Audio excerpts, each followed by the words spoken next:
David and Rashid says Islam speaks with two faces, that at first, Prophet Muhammad praised Jews and Christians, calling them righteous, and then later turned hostile, that he was peaceful only when it benefited him. But is this true, or is this yet another lie built by cherry-picking verses out of context? The truth is shocking, not because Islam changed, but because the critics did.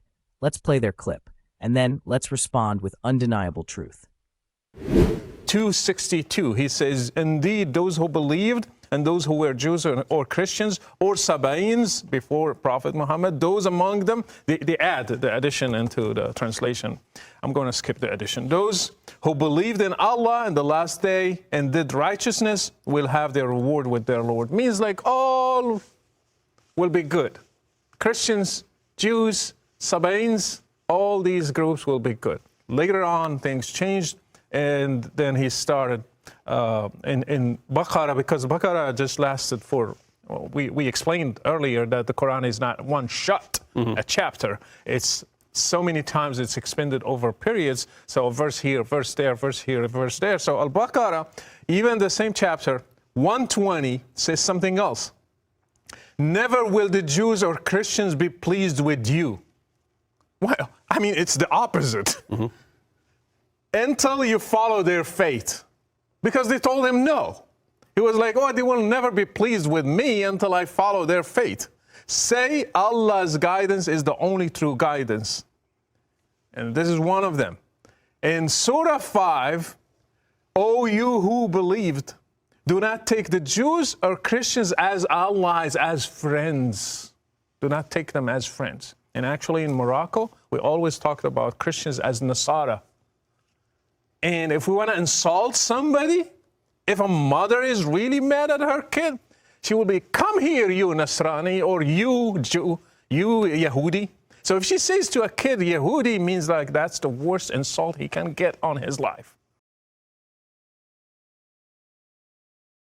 Let's look at the verses they brought up. Surah Al-Baqarah 262. Indeed, those who believed and those who were Jews or Christians or Sabaeans, whoever believes in Allah and the last day and does righteousness will have their reward with their Lord. This verse clearly shows interfaith respect and hope for salvation, and it's not abrogated, despite what some claim. Allah is saying, before Prophet Muhammad, anyone who truly believed in Allah and the last day and did righteous deeds will not be punished just for not being Muslim. But Rashid quickly jumps to verse 120 of the same surah. The Jews and the Christians will never be pleased with you until you follow their religion. Now let's be clear, this is not hatred. It's a statement of fact. The Prophet was being warned, don't seek the approval of those who will only accept you if you abandon the truth. That's it. This is no different from Jesus telling his followers in the Bible, you will be hated by all nations because of me. Matthew 24, verse 9. Does that mean Jesus hated the nations? No. It means truth brings opposition. Same in the Quran. And now let's get to the real issue, the verse in Surah Al-Ma'idah. They love to quote this. O you who believe, do not take the Jews and Christians as awliya, Surah 551. They translate awliya as friends to create the illusion that Islam commands hatred. But that's a lie. The Arabic word awliya means protectors, guardians, political allies in war, not just friends. It refers to loyalty in conflict, not everyday friendships. Even Ibn Kathir, Al-Qurtubi, and modern Arabic dictionaries confirm this. In fact, the Quran says in another place, Allah does not forbid you from being kind and just with those who do not fight you for your faith. Surah 68. Islam never prohibited good treatment or friendships with peaceful non-Muslims. It only prohibited joining sides with those who oppose Muslims or plot against them. That's called political survival, not religious bigotry.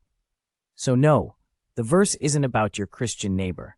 It's about people who align against Islam. Critics love to ignore that part. Let's talk facts. Yes, early Quranic verses are more universal in tone. That's because during the Makkan period, Muslims were a small, oppressed minority. There was no political state, no army, just belief. But when the Prophet migrated to Medina, things changed. He became a state leader. He had to manage treaties, alliances, and betrayals. three major Jewish tribes lived in Medina: Banu Kainuka, Banu Nadir, Banu Qurayza. All three made treaties with the Muslims under the Constitution of Medina, a peaceful document guaranteeing religious freedom. But all three broke the agreement. Kainuka mocked Muslims after the Battle of Badr and violated a Muslim woman's honor. Nadir plotted to assassinate the Prophet during a visit. Qurayza committed treason during a siege by secretly siding with the enemy. In every case, action was taken after betrayal, not because of religious hatred. This is not contradiction, this is justice. Even after conflicts, the Quran praises sincere Christians.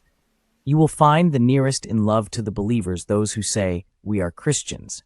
Surah 5:82. This was revealed after Medina during a time of strength. Why would the Prophet host Christian delegations in his own mosque if he hated them? Why did he write protection charters for Christian communities that are still preserved in places like St. Catherine's Monastery? Because Islam makes a clear difference between sincere followers of previous revelations and those who oppose truth or engage in hostility. That's the nuance David and Rashid deliberately erase.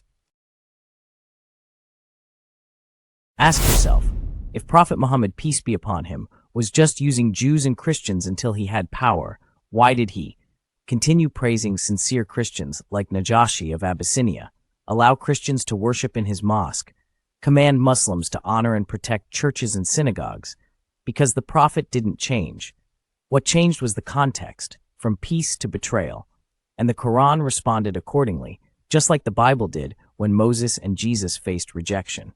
Critics want to sell a cartoon villain, but history, context, and the Quran tell a deeper story, one of justice, not hatred. Next time someone says the Prophet changed his views, tell them the Prophet didn't change, but the people around him did.